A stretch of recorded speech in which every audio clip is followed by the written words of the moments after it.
14ই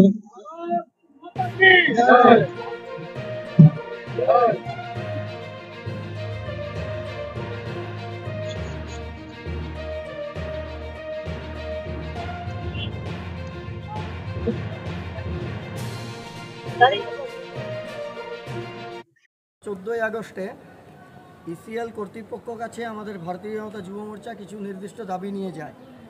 সেটার মধ্যে স্থানীয় ছেলেদের চাকরির ব্যাপার, আউটসোর্সিংয়ে যেগুলো হয় এগুলো ছাড়াও কিছু কোম্পানি এখানে রাতরাত উঠে যায় কোনো সালানপুরে, সেটা কেন উঠলো এইসব ব্যাপার বলার জন্য আমাদের ভারতীয় জনতা যুব মোর্চার কিছু ছেলে যায় এবং জিএম সাহেবের সঙ্গে কথাও হয়। কথা বলার পরে হঠাৎ করে সেখান থেকে একটা কেস দেওয়া হয় আমাদের যুব মোর্চার নামে। আমরা যে যে জিনিসগুলো অন্যায় দেখি সমাজে সেগুলোর বিরুদ্ধে প্রতিবাদ করি, তাতে সেটা ইসিএল থাকুক, তাতে সেটা আর অন্য কোনো কোম্পানি থাকুক, আমরা সেই কোনো অন্যায় দেখলে প্রতিবাদ করি।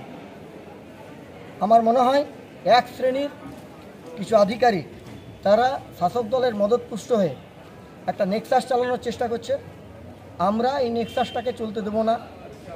যদি কোনো অবৈধ কাজ আমাদের চোখে পড়ে সেই বিষয়ে আমরা প্রশ্ন তুলব এবং যতবার দরকার হবে ইসিএলের কাছে যাব, যতবার ইচ্ছা করব ততবার যাব, এটা আমাদের দাবি আছে।